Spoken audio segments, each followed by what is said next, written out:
Muy buenas noches. Soy el doctor Guillermo Salvador García Ramos y nos toca desarrollar el tema de manifestaciones neuromusculares de COVID-19.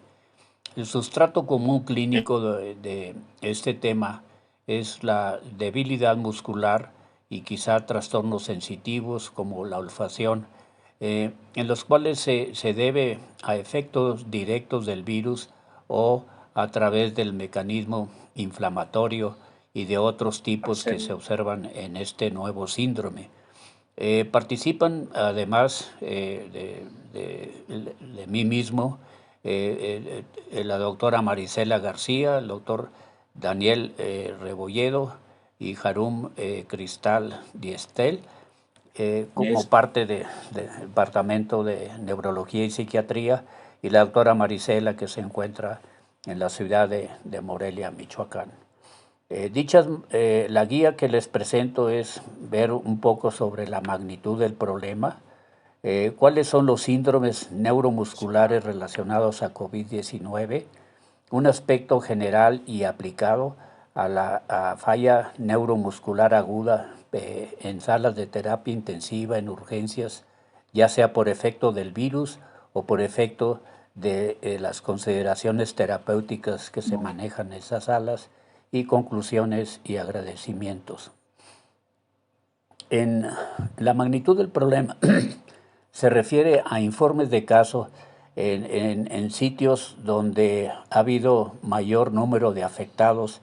y que el sustrato común es la debilidad muscular que se observa en estos pacientes en relación al problema neurológico de base. Están consideradas en esta magnitud del problema las principales manifestaciones y los escasos números que se han publicado sobre síndromes neurológicos como elevación de enzimas CPK, miositis, datos de neuropatía, posible síndrome de Guillain-Barré asociado a estos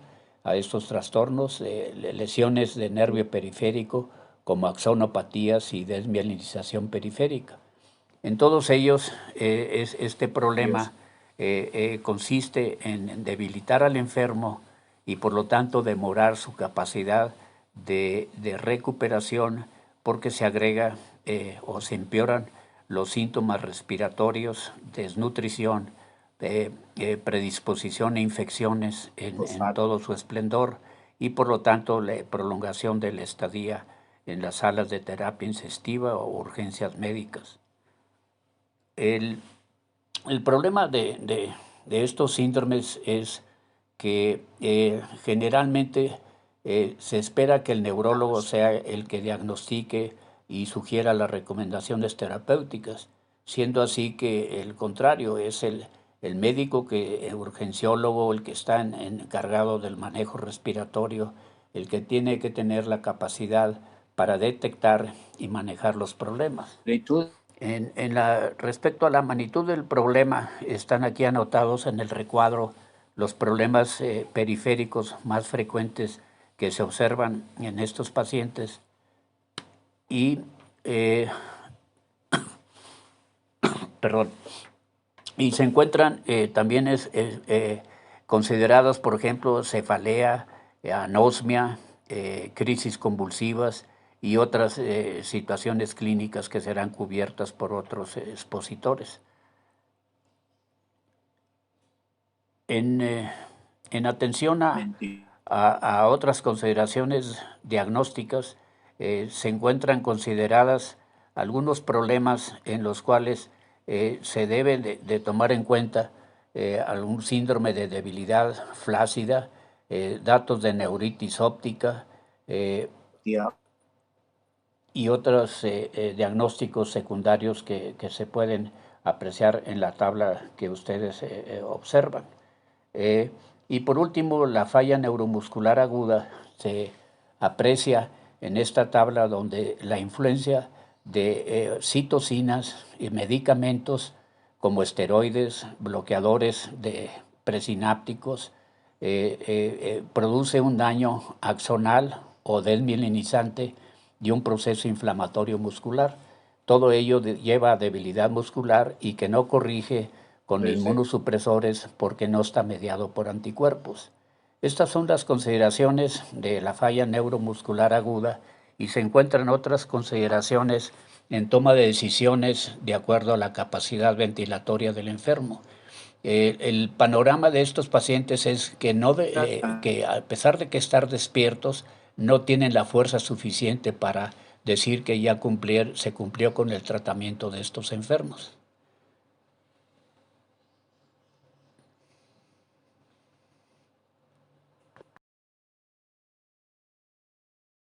Como una lesión desmielinizante o bien lesión primaria de degeneración axonal. Y el músculo también enferma y se presenta una miopatía de filamentos gruesos o atrofia por denervación. De manera que la respuesta inflamatoria, que es el estado también de hiperactividad de citocinas proinflamatorios, daña tanto el axón como la mielina y al músculo estriado.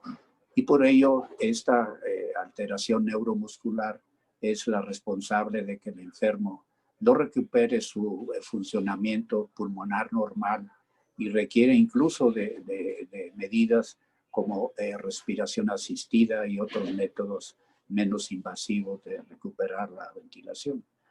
Es muy importante recordar que esto no está mediado por anticuerpos. Por lo tanto, la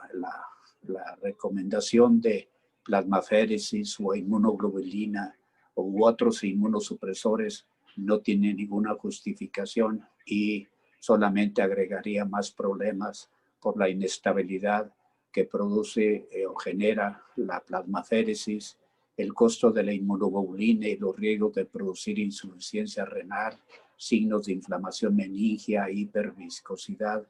y la inmunosupresión que modifica la respuesta normal ante infecciones y puede haber sobrepoblación de agentes infecciosos no patógenos y que se tornan bastante agresivos o presencia de infecciones de gérmenes oportunistas en este estado. En la falla neuromuscular, la toma de decisiones se hace en cuanto al funcionamiento respiratorio y va de una tos débil a acúmulo de secreciones a estado de que no existe inspiración, hipoventilación e hipercapnia. Y en el lado derecho está la toma de decisiones de acuerdo a las mediciones del volumen respiratorio. Y en general, lo que vimos que la magnitud del problema de los trastornos neuromusculares, por fortuna, no es de los altamente frecuentes como las afectaciones encefálicas. Existen afecciones neuromusculares tanto en la parte terminal de la unidad, que es en el músculo, en lesiones desmielinizantes tipo de Guillain-Barré, en pacientes con miastenia gravis e infección añadida de COVID, hay que tener en cuenta que puede producirse falla neuromuscular y tomar las medidas para, ya sea con inmunoglobulinas o algún otro inmunosupresor en estos pacientes. No hay descritos ninguna afectación neuromuscular, tanto presináptico como postsináptico, en la afectación del COVID-19, pero ante todo lo pleomórfico de este virus en sus manifestaciones clínicas, tarde o temprano aparecerán estos síndromes neuromusculares en la unión neuromuscular, como se observa en el síndrome de Guillain-Barré relacionado con este problema. Y unos minutos le dedicamos a la falla neuromuscular, que está mediada por citocinas proinflamatorios y los efectos que ya revisamos. A nombre de los autores, tanto los autores colaboradores como mío propio, agradezco mucho su atención y esperamos vernos en algún otro escenario de sistema nervioso central. Muchas gracias, doctor Gustavo Vega, por la invitación y particularmente muchas gracias a ustedes, auditorio, por la tolerancia a esta presentación. Saludos del doctor García Ramos.